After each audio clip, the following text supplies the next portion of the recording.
Hello, everyone. Welcome to Mental Health Monday. So, before we get started, today we are going to talk about adult ADHD. I'm going to share my story of diagnosis in my late 30s, and I have our co-host joining us in a little bit, Laverne, right? She's going to share her diagnosis as an adult. And so if you know anybody who needs to see this, go ahead and share this stream with them. If they can't watch it now, at least they will have it for later. Send it to their inbox or just share it on your wall so you'll be able to find it later and tag them. Or tag them in the post right now. Just comment their name so they can see what's happening here and hear our stories, and maybe it'll help them a little bit. But before we get started, also, I'm going to remind you that we're having our 10K giveaway. Always Up Coaching is giving away $100 cash. And by the way, if you didn't know, I'm Latonya Brumfield. I am the principal coach at Always Up Coaching. So we are celebrating my personal page exceeding 10,000 followers, thus the name 10K giveaway. But we're actually giving away $100 cash via Cash App, Venmo, or Zelle, whatever your choice may be. And we're also giving away 8 bound dot grid journals. As you will see as you watch Mental Health Monday and our sister's show, Self-Care Saturday, I talk a lot about journaling. Journaling can help anybody accomplish wonderful things. So everybody should have a place to write things in, okay? So I'm giving away 8 journals as well for giveaway. So there's a link in the comments to the giveaway, okay? You have to click that link, fill out the form and completion, follow the directions on the form in order to be entered, okay? So last I looked, it was still not that many people in the giveaway. So enter now because your chances may be very, very good to win $100, okay? Also, there's some links to follow us posted in the comments as well. We ask that you follow Always Up Coaching's page, as well as my coaching page, as well as my co-host coaching page. Okay, so those links are in the comments, and that way you'll never miss anything of value as far as Always Up Coaching and our shows. Okay, and that includes Mental Health Monday and Self-Care Saturday. All right, so ADHD. Now, ADHD is one of those things that has a stigma to it. There's a lot of myths out there about it, and a lot of people are getting diagnosed with it as adults. And a lot of us, especially Gen Xers and older millennials, remember it as hyperactivity thing. You know, that one boy in our classroom that couldn't keep still and, went to the principal's office and had behavioral issues. And then one day he may have begin to act differently at some point when maybe he got treatment, and then all of a sudden he was a very studious young man, and the teacher didn't have to say something to him 10 times a day. Gone is the time in which that is an issue or a problem. And now I see my video has a little bit of a lag, y'all. Make a comment if you're having trouble with the stream as far as seeing me or hearing me, or if the video looks glitchy, so I can kind of, keep track of what's going on. I want to make sure you guys can hear and see everything I have to say. Okay? So yeah, just keep me updated. So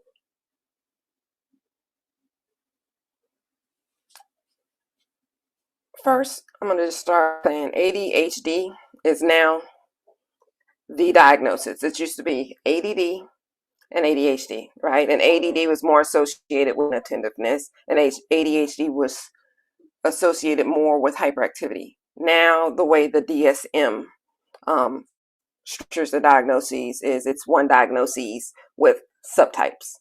The subtypes would be inattentive, I think, or primarily inattentive, and I forget what the other one is, but it doesn't matter. It's all one big umbrella under ADHD now. And what you'll find is, since it's been studied, there's a lot more known about it than there was 10 years ago, 20 years ago, 30 years ago. and a lot more people are being diagnosed. It's seeing as much more of a problem for adults as opposed to children and students than it was before. And more people are getting diagnosed. So, a little background about me. I was a very good student. I was, for the most part, throughout elementary, middle, and high school, mostly straight A's. Um, when I did have problems with my grades, it was usually because I was forgetting to turn in homework, or I missed a class, or I missed something in a class. When I got to high school, continued with straight A's, at some point I was admitted into the gifted program in high school. And I remember when they tested me for gifted, they were like, yeah, you did well in math, except you have some gaps in your knowledge. And one of the gaps was in proportions, and I knew exactly what year that was because that was fifth grade. That was the year I made a bad grade in math, and it was because of the context in which I was taking math, and it had everything to do with my ability to pay attention and the environment in which I was taking the math. And I exactly, even as a teenager, understood why that I had that gap. So went off to college with big dreams of being a physician, a doctor. So I was pre-med, a lot of people were in the 90s, because, in a lot of public schools, there was no such thing as career training. So, oh, you want to make money, you go be a doctor or a lawyer. And that's what a lot of us, the only careers a lot of us knew. A lot of us didn't know about things like physical therapy, occupational therapy, and any other things in the healthcare field. Hey, Patina, welcome. Thank you for joining us today.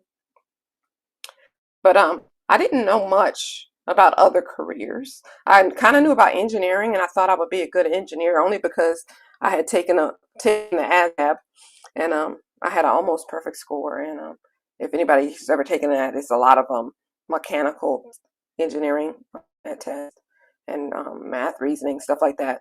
And I knew I would be a good engineer of some sort, but was not my desire, right?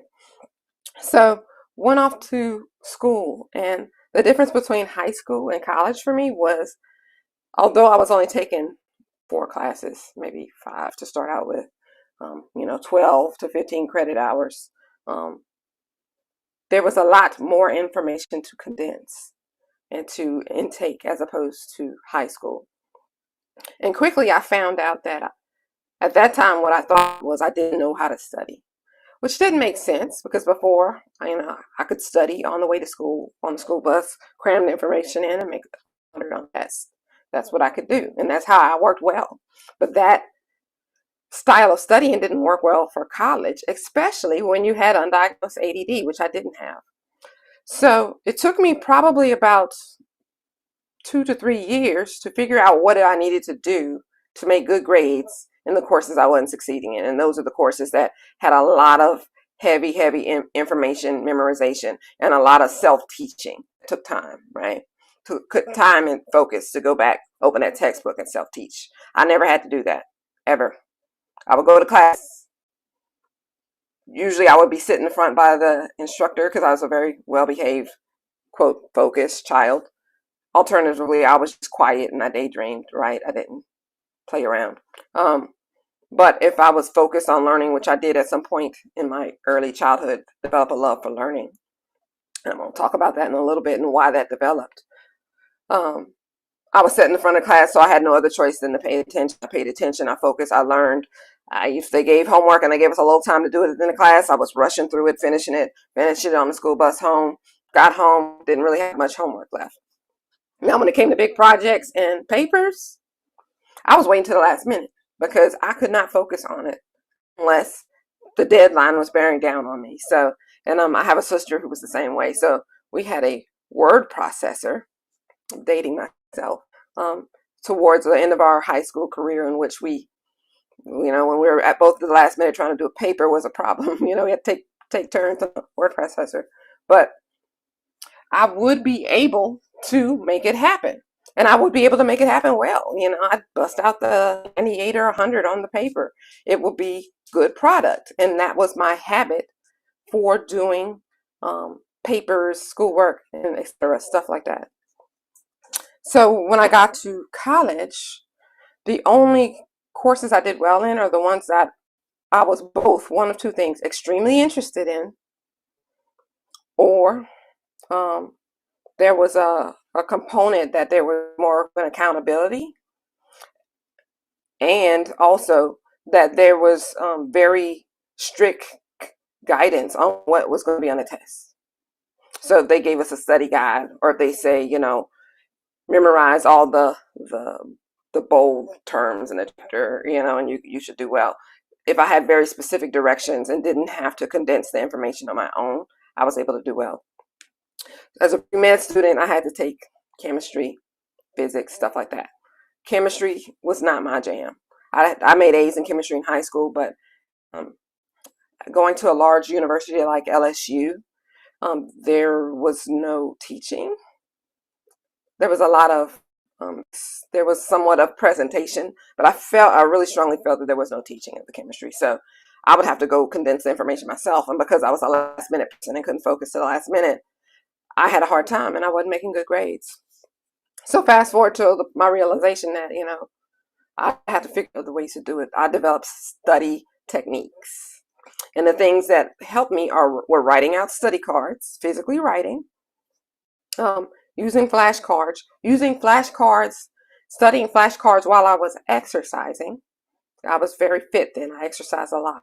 And during that period of time when I was finishing that first pre-med degree, I was a treadmiller at the gym. So I would get on the treadmill and just flip the cards on the treadmill or on the Stairmaster or whatever I was doing that day. Little did I know that those two sets of things, were triggering the release of dopamine, because ADHD is a deficiency of dopamine in the front lobe. So before I even knew I had ADHD, I was doing things to treat myself, right? So I was studying, I was exercising, which was releasing dopamine, which was enhancing my retention of the actual subject matter. I was spending more time. I figured that I had to spend a lot more time studying than I had ever in my life. So I was allotting time to study. I was keeping a very specific planner in which I scheduled time to study and do certain things, right? I started being very regimented in the way I wrote my notes in class. I had gel pens and I color coded my notes. All of these things are causing releasing of the dopamine. The colors on the page, me meticulously writing in a very neat penmanship on the page. I had the kind of notes that everybody wanted to copy, right? Color coding the notes, right? Writing very small and neat, fitting more stuff on the page. I would also do my own tables and diagrams to make the knowledge more visual, which would enhance learning. And actually the writing of the note cards, the writing of the notes, the physical activity releases dopamine, which enhance actually the ability for me to retain information in the coursework. So I developed all those techniques, and at some point I was able to bring my GPA up enough to graduate. It took me 5 years. This gifted, very smart, high IQ person came in and was making D's and F's in the first 2 years of college till I figured it out, and I was able to shift the scales. And at some point we'll talk about Mental Health Monday or Self Care Saturday. We'll talk about education, or maybe I'll just do a separate live talking about my thoughts on the educational system and how it is not set up for everybody to be successful, and that a lot of people have an uphill battle. But however, it took me a while to get my GPA up enough to qualify for graduation, and I graduated with a 2.7.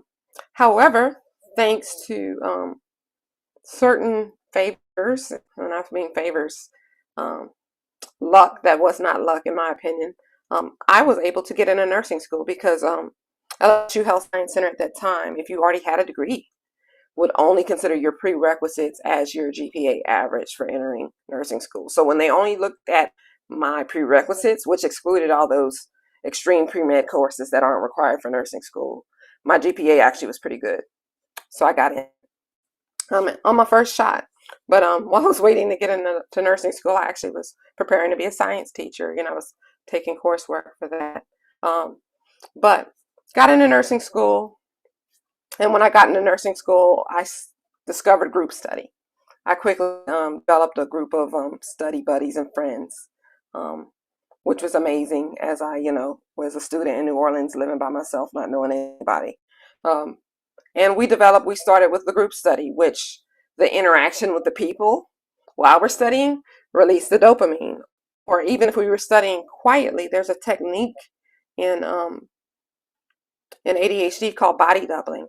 And it's when somebody else is with you doing something, it's easier to do it, right? So if it's hard for me to clean my house by myself if I'm alone all day, but if my kids are cleaning with me, it's easy to do it. And for them as well, because they have ADHD as well. If I leave them something to do and then go off to work, when I come back, it's probably not going to be done, unfortunately. But if I'm there with them while they're doing it and I'm keeping them on task and we're all working towards a common goal, it releases dopamine that makes it easier for them to do the thing, right?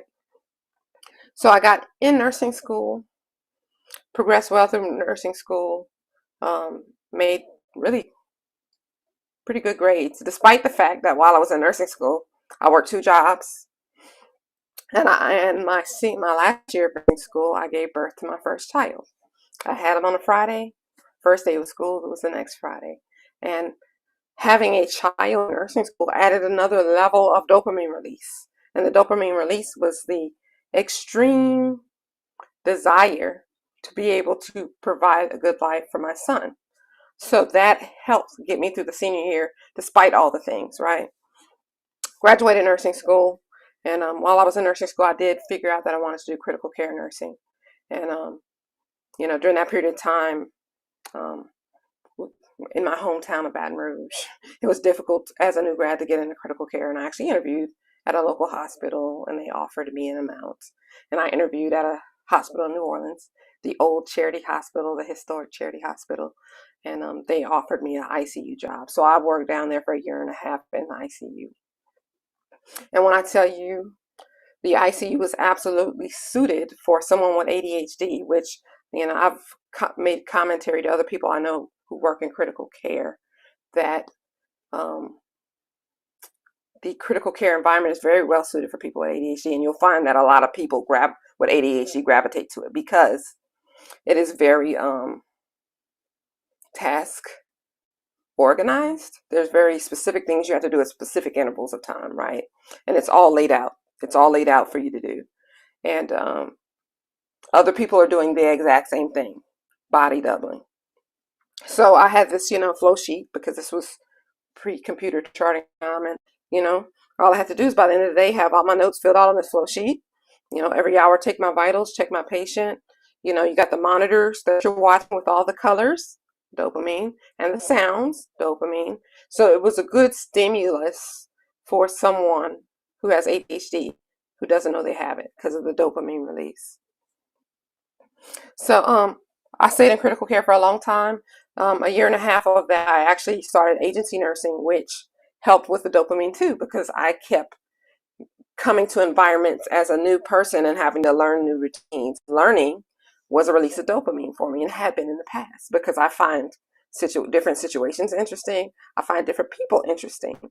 So me working as an agency nurse, going from hospital to hospital in various contracts, helped me with having dopamine at work because I was always under the gun to learn, right? Which released dopamine.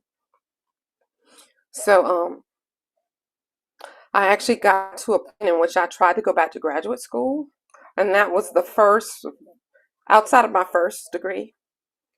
My first degree was the pre-med degree. I thought I had fixed my studying problems with the second degree. However, with graduate school, what I found was now that I had children, there were other life stressors, right? So not only am I thinking about school at work, I'm thinking about school, work, and one child. Then along came another and another, 3 children, maintaining my household, the finances, all the things. And I didn't know at the time that ADHD was so heavily affected and your symptoms of ADHD by hormones, right? So dopamine is actually a somewhat of a neuroendocrine hormone. So if my other hormones in my body that are being disrupted by giving birth are shifting my hormone around, my ability to release dopamine will be shifted, right? So my my ADHD actually worsened at that point, right? So dropped out of school, graduate school the first time, went through some whatever, went through various struggles in life. Went back to graduate school, started out well, and then I actually had to have, and this is going to be TMI for some of y'all, I had to have a hysterectomy and I had to have my ovaries removed. So I went on synthetic hormone. And after that point, I did notice a significant difference in myself, right? Still didn't know I had ADHD, but I just knew that things were different, and things have been progressively different over time, right? With all the different things in my life, changes in seasons of life, what's going on, having kids, not having kids, hormone changes after kids, kids are changing in age, stressors, right? And at some point I changed jobs. I went from working agency nursing to a staff nurse at a hospital, which meant a decrease in income, which meant financial stressors, all these things going on, right? And so I noticed a significant shift in myself after that when I went on synthetic hormone, which I didn't know that was affecting the dopamine too. And I remember during this time I was in my second round of nursing school, and I actually ended up having to repeat a course because I waited to the last minute to do a paper. And I had technical difficulties and couldn't submit the paper in on time, right? And that particular university had a policy of if it was late, it was a 0. So I got a 0 on that paper, which was a large portion of my grade, which required me to repeat the course. So it was around that time I also started noticing my days off. I would spend 12 whole hours trying to clean my house and get nothing done. 12 whole hours. I would start the thing, and go do the dishes, stop. Oh, let me start all the clothes, go do the clothes or whatever. Oh, the kids' room is horrible. Let me pick up a little, oh, the this. And I would get to the end of the day, the kids are getting off the bus. We're 10 hours in, and I have completed not one task. And I was in no better shape than I was early that morning. And that is the moment when I realized, and I started thinking back. And at this point, I know a lot more about ADHD because my autistic son was given a diagnosis of it as well. And a lot of autistic children have dual diagnoses. And what that means is you can not only have one diagnosis, such as autism, you can also have a separate diagnosis of ADHD as well. And that happens in a lot of neurodevelopmental conditions. And I should say, as an aside, ADHD is a neurodevelopmental condition. It has to do with the development of your brain and your ability of your brain to produce and release the transmitters that it needs to be released at the right time when you need them, right? So task initiation, task completion, task being able to follow through, focus on a task, right? Those are all things that your frontal lobe takes care of and needs dopamine to do. And so I'm gonna digress for a minute, y'all. My co-host today is having technical difficulties. She had to update her computer and it's not cooperating. But she just puts a very good question up. She said, what would you tell someone that exhibits signs or symptoms like they may not be able to read an entire book, may have trouble holding conversations, etc.? How could they distinguish ADHD rather than just being bored? And that's a very good question. And, I've shared with Laverne in the past that as smart as I was, I never liked to read. Reading would actually give me headaches to the point where, I would have headaches at school, whatever. I went to the eye doctor, like her eyes aren't that bad, put her at the front of the classroom. Different things happened, right? It was attributed to my eyes at some point. At some point, I think, around puberty, it may have been attributed to hormonal, whatever, but I always had headaches. And I could never read through an entire book, okay? I didn't know that now, but that was related to ADHD. Because if it was not an interesting book, and scratch that, I could read through a book.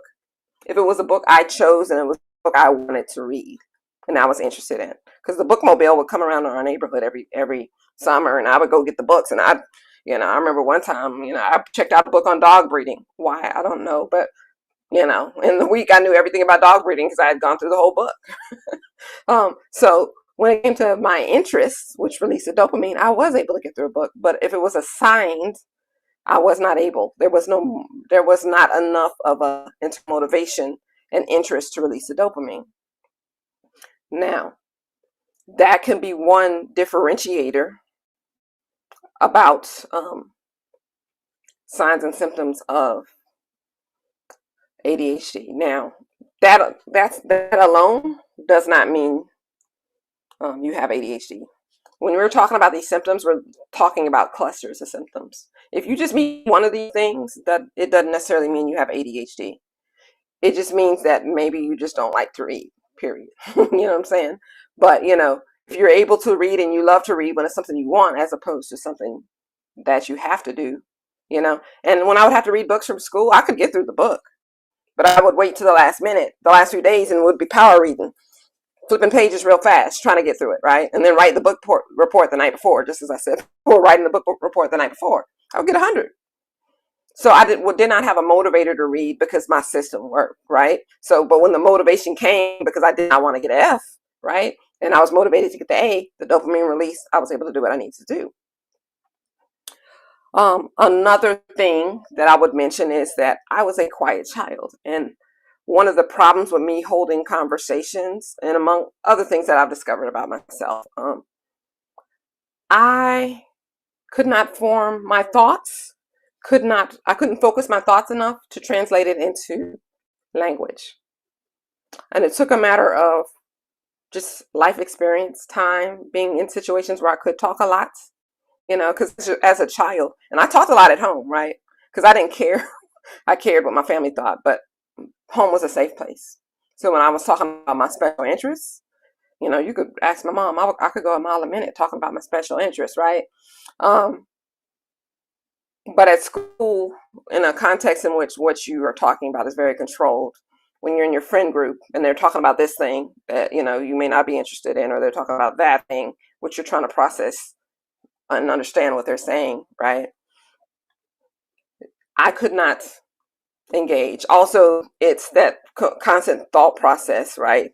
Of, being in context. Think about when you're in school, oftentimes when you're able to talk freely is in the lunchroom, maybe when there's a lot of chatter, or, outside during research when kids are screaming or whatever. It's the context of all those stimuli going on and being able to form my thought, a cohesive thought that then I would have to translate into language.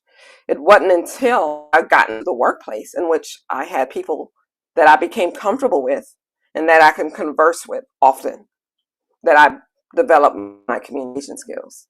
And that progressed further to becoming a nurse when I had to start communicating with strangers about very serious things, right? The motivator was there. The dopamine was there because I had to do it, right?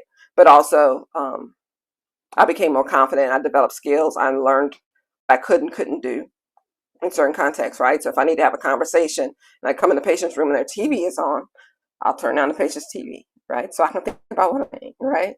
I'm giving them their drugs. Let's turn the volume down a little bit so I can, communicate with you appropriately about these drugs. So I learned different communication needs that made me the talkaholic that I am today.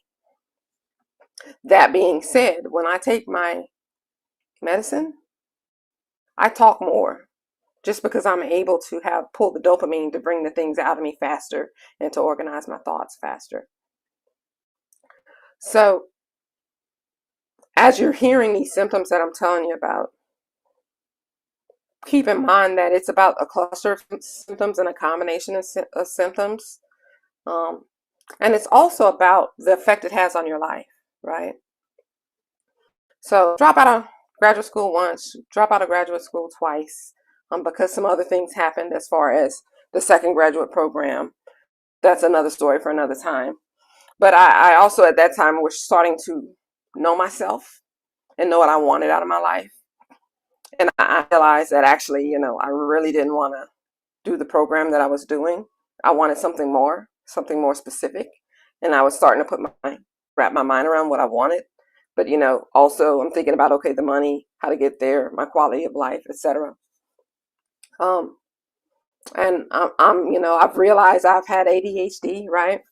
And so I finally, did my research on ADHD because my son had it, researching the drugs or whatever. And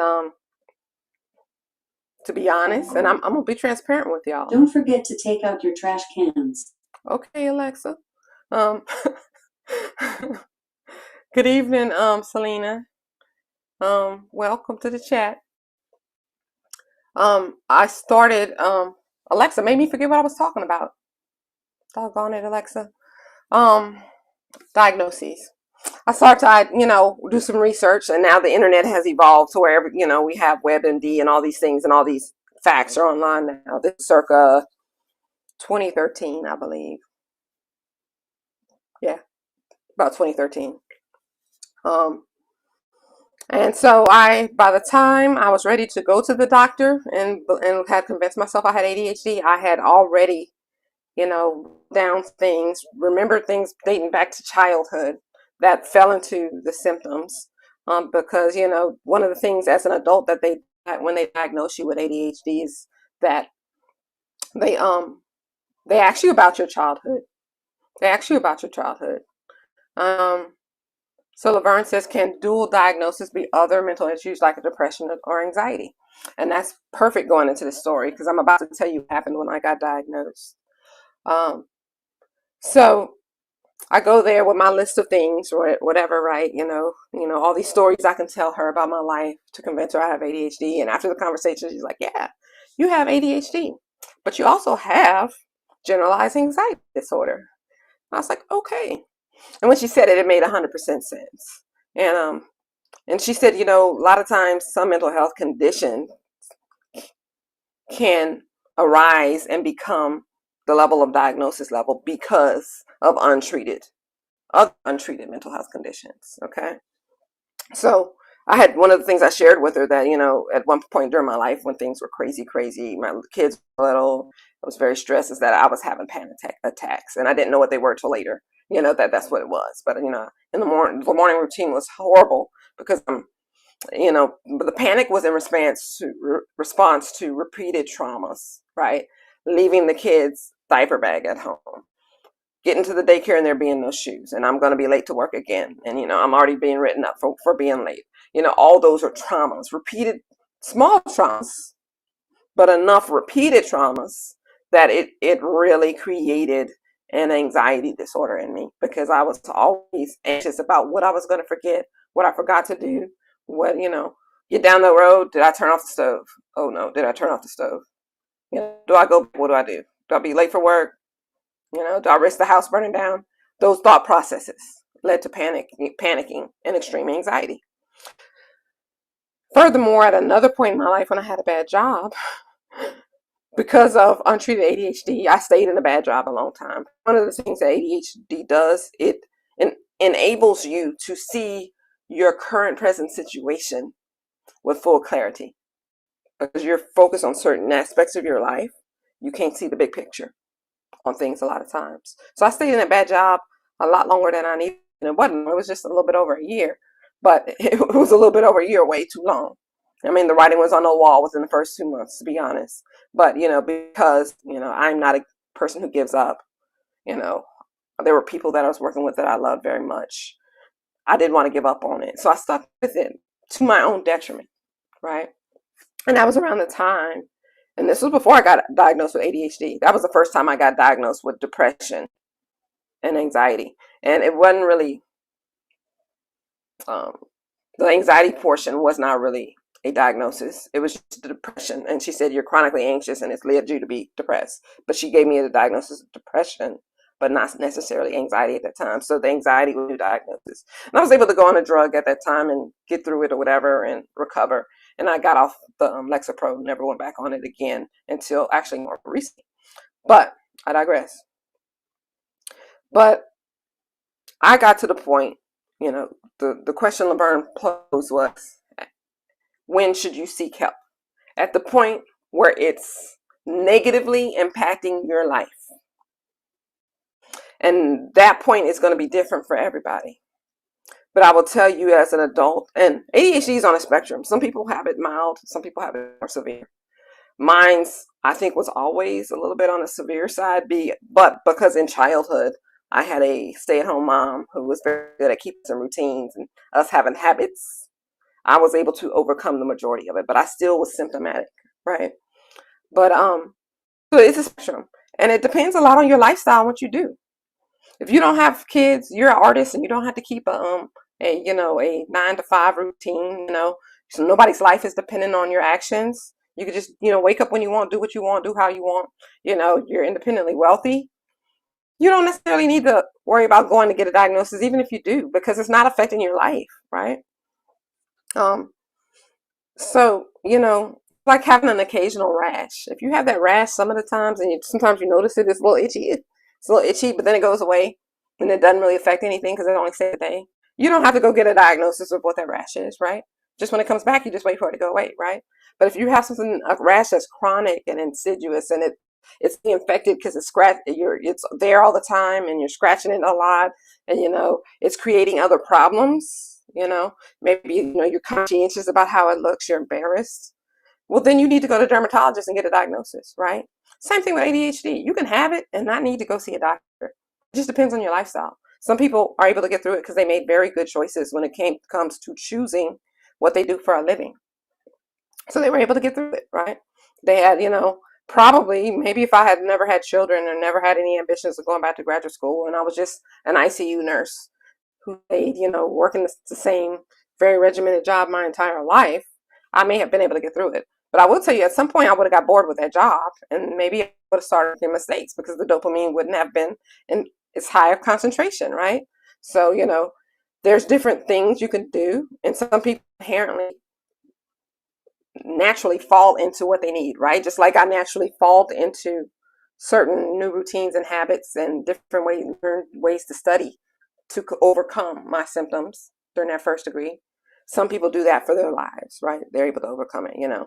There's a lot of, computer assisted things that help with ADHD. For example, you know, um, you could schedule your bill paying, automatic bill pay. One of the things I struggled with um, was remembering to pay bills. And there was times in my life, I wasn't rich. I was very lean, so I had to, boom, boom, boom, boom, boom. But there was other times in my life I was doing better financially to where like I shouldn't have been missing bills. Everything should have been like, okay, it's payday, let's sit down and pay the bills, right? But because I didn't have good habits and routines, and I had 3 people who lived with me, i.e. my children, who disrupted habits and routines that I tried to put in place. That it was very difficult, it was very hard. And I had things in my life, adverse effects in my life, for example, bad credit because I'm missing payments, that caused me to suffer from my ADHD, right? I will say similarly too, that ADHD can severely affect your relationships and your ability to develop healthy relationships, pick the right people for yourself, maintain relationships, and get out of bad relationships. It affects all those things. And we can go into that in more detail in another time because we're already well into the hour.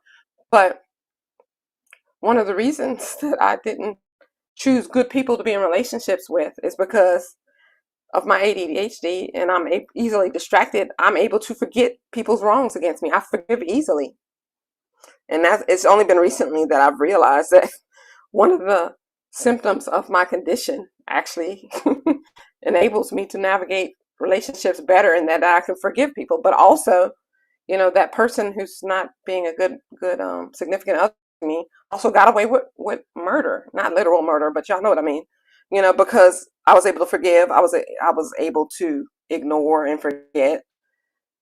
I was able to ignore signs and symptoms. But when I did decide that I was over it and I paid attention, I right? Because now I'm focused on that thing, right? And I can't think about anything else, right?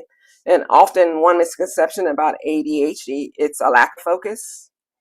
But what it actually is, it's an inability to focus on multiple things at the same time because you don't have enough dopamine, right? Um, so, like, very often, if something is demanding your attention and it's of extreme interest to you, you're able to focus and you're able to do the thing and make it happen. Just because it's like something you really want, something really interesting, something you really don't want, you're able to make it happen. And some of my overachievement and success has been a result of my ability to take the thing that I'm extremely interested in and highly focused on and make it not only happen, but happen really fast. That's how those papers got written. Remember, I was talking about that earlier? And, when I started my life coaching firm, it happened in a month. How many people can go from idea conception to idea delivery in in a little bit over a month. I was able to do it because I was highly focused. It's something I was interested in. It's something I felt in my soul and in my heart and in my spirit that it was the right thing for me to do. And I hit the ground running. I probably watched 1,000,001 YouTube videos. I was doing other things, washing dishes, learning all the things I needed to do to appropriately, I've been coaching people all my life, but to put coaching as a skill in action, as an organized skill set in action, I had to learn to, build a website. I had to learn, to decide how I was going to do this thing about marketing and all this. I'm still learning, right? So I'm going to open the floor to questions now because, we're getting towards the end. So if y'all want to ask questions, feel free to drop them in the comment section. And I will mention because, one of the things that makes me a poor marketer of my services and my businesses is my inability to focus and think about several things at once. Because, when I'm on these conversations with y'all, one of the things I should be remembering, the thing here, remembering to tell y'all the things, is that to tell y'all that if you think you have ADHD, make an appointment with me. I can help you. I can ask you all the right questions. I can go take you through a self-screen tool, that will actually maybe identify some things we hadn't thought about before. I can help you find a care provider to go to talk to, and possibly get a diagnosis, or help differentiate what else might be going on. So that's an example of how my business suffers because I forget to tell people what I do, right? And I should be telling people every day what I do, right? Because in everyday conversation, what I do is applicable.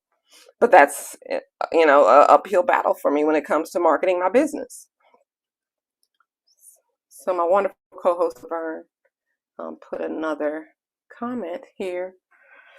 So Laverne says she deals with being hyper focused at the same time. Other things fall by the wayside, and it can be very stressful. Absolutely, absolutely.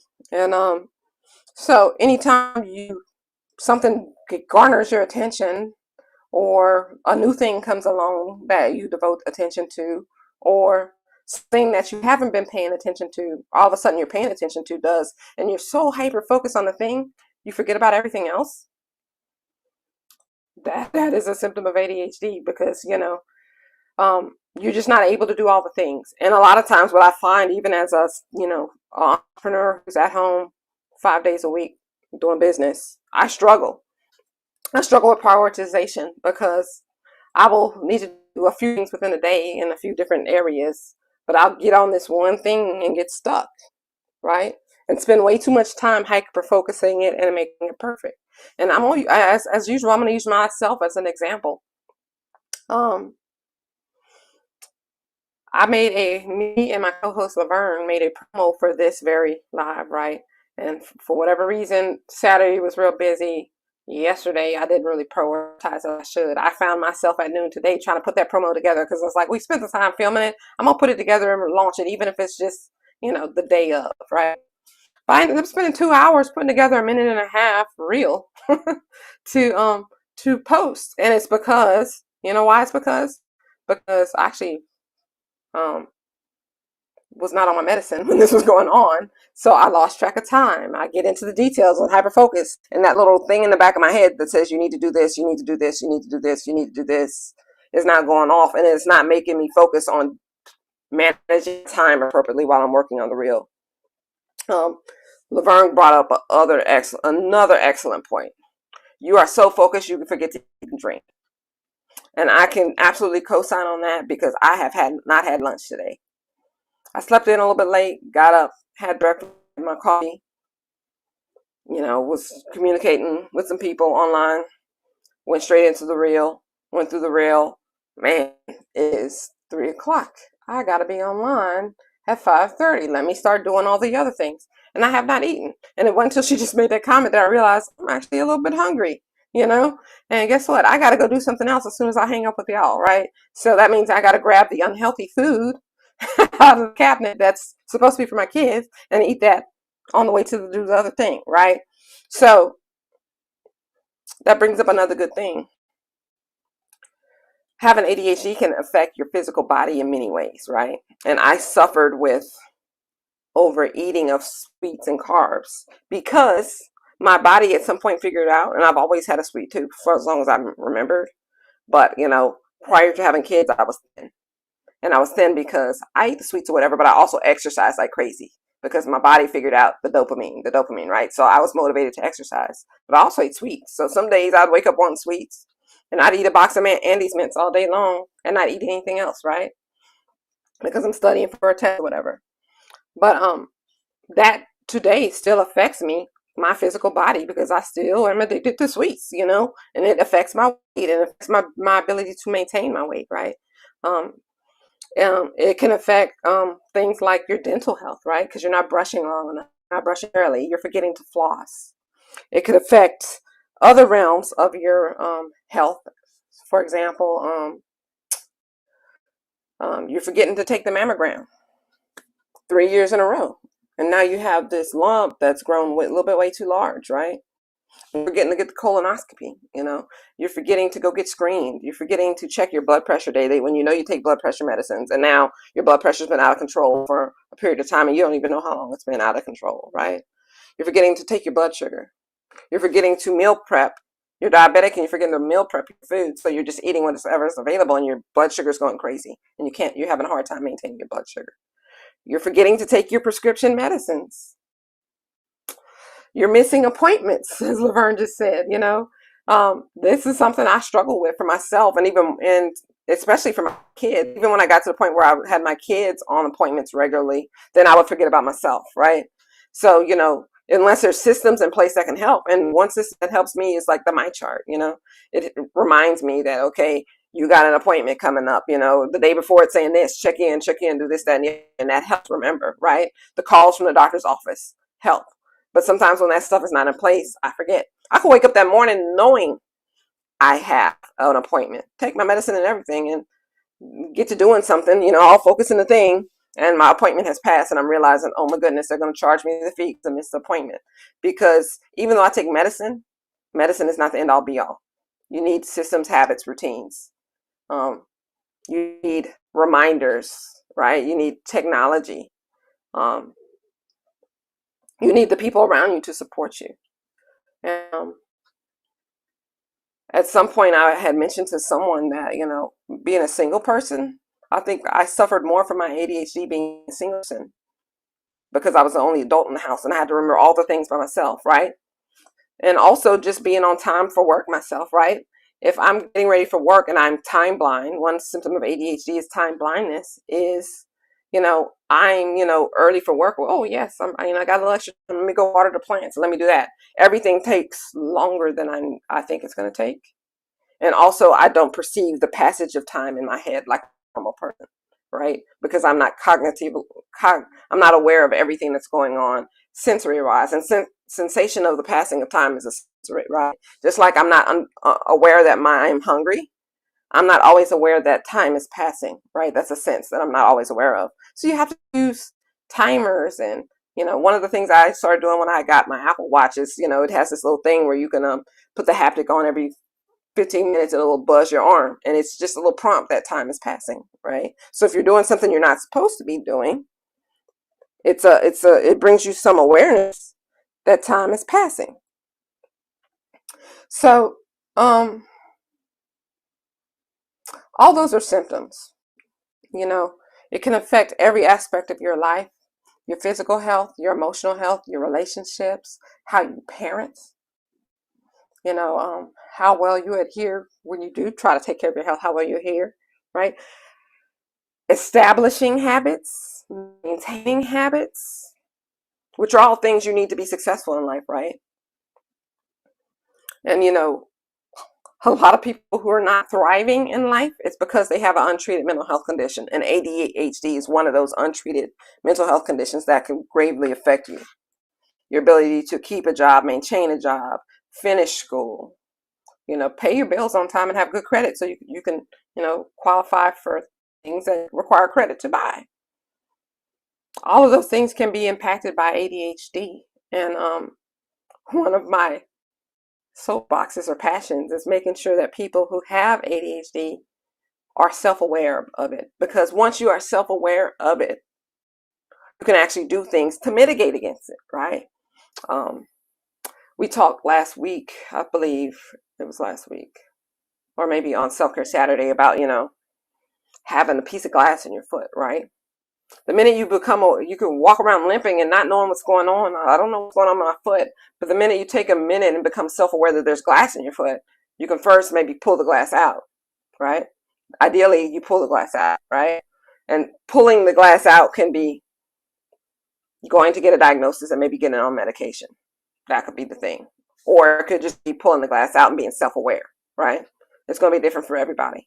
But that self-awareness will allow you to better navigate the outcomes. And it can build your self-esteem, because one of the results of untreated ADHD is a lot of beating yourself up. I talked about the trauma that results, but it's also a lot of self-concept that is destroyed,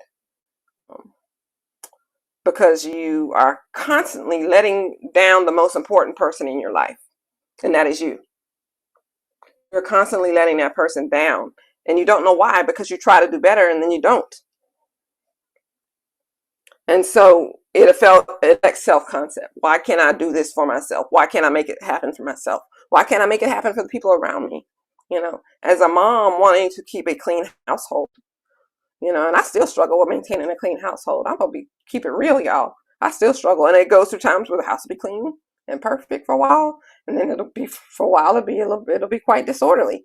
And to get it back into shape, it takes a lot of mental effort on my part and my children's part too, because they have ADHD too. So to give yourself the grace of, I have this thing that I know is going to possibly be a lifelong battle, that it may worsen at certain points in my life, that, depending on what's going on, I may need more help. I may need more support. Or I may not have the health and support, and things will suffer in my life. Other things will suffer. But because I could plan appropriately and choose the things that fall by the wayside. I could choose that, I'm going to make sure the bills are paid and spend 2 hours paying them, which I don't know why it takes that long, because, I don't have that many right now, as opposed to, going outside and doing the thing, or, doing this other thing that can wait, right? ADHD affects your ability to prioritize. So that's also an issue as well when it comes to achieving and succeeding, right? So as we draw to an end, y'all, we got a little bit more time. I'm looking at the time. We got 7 more minutes. As we draw to an end, this I just want to let you know, first of all, this will not be the last time we talk about ADHD, and because it's one of my special interests, and a lot of times when something's wrong with you, particularly when you have ADHD, it becomes a special interest. So a lot of my health problems of myself and my children have become special interests. Autism is a special interest of mine, because I have a child with autism, and I think I may have it too. But that's for another episode. ADHD. We have a whole household of ADHD. We're all on, the 3 of us who are actively taking our medicine now are on different drugs. So that's special interest. I know about that. I know about autoimmune disease, right? But because it's my special interest, it's going to be talked about a lot in all episodes, or every time you talk to me in day-to-day life, right? Just because, if I'm around you and I think you may have it, which, when I'm talking to a broad audience, some of you have it, some of you have it and have not been diagnosed. I want to make sure that I'm educating you on certain things fully, because things will differ in life for people with ADHD versus people who are, quote, normal. Nobody's normal. We all got a diagnosis, y'all. Some of us just will never fully meet the diagnostic criteria, and it will never impact our lives in a detrimental way. But we all a little bit cray, right? Let's just keep it real.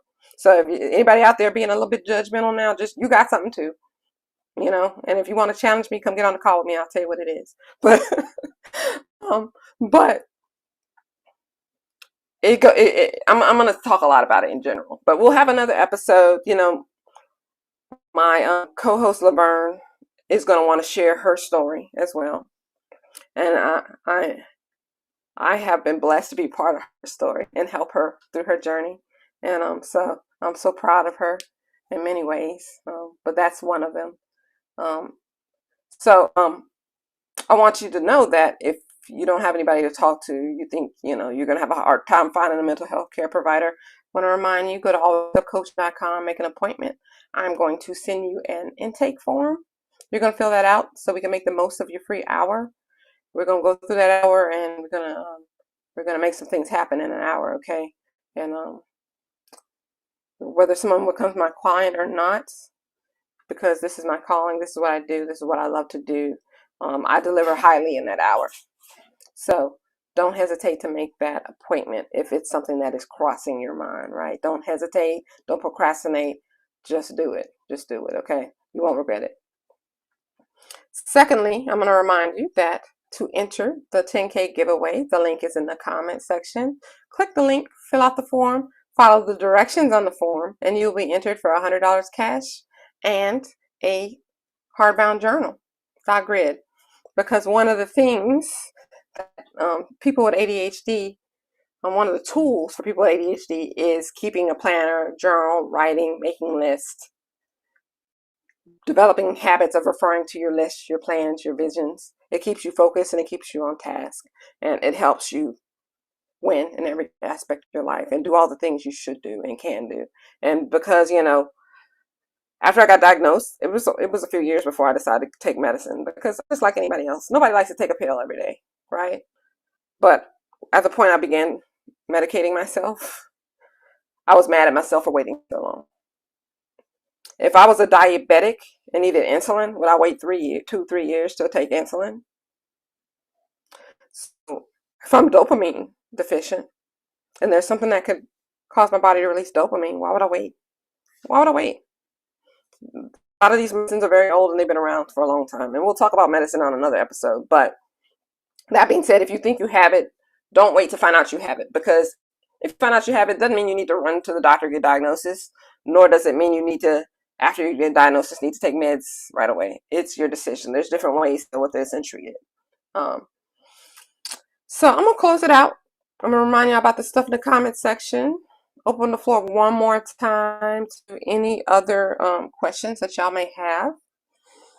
And I will close up by saying that, I have no regrets about being diagnosed. I'm not ashamed to have ADHD. I'm actually proud that despite it, I've come as far as I have. I'm happy that I'm able to take some of my adverse situations as a result of ADHD and help other people. I feel blessed that I'm able to have a platform in which I could share this and feel transparent and not embarrassed, and share my experience with other people so that it may help others. So I do not want you, if you're listening to this and you feel like you need help, to feel embarrassed going to get help, because there's a lot of us out here, y'all.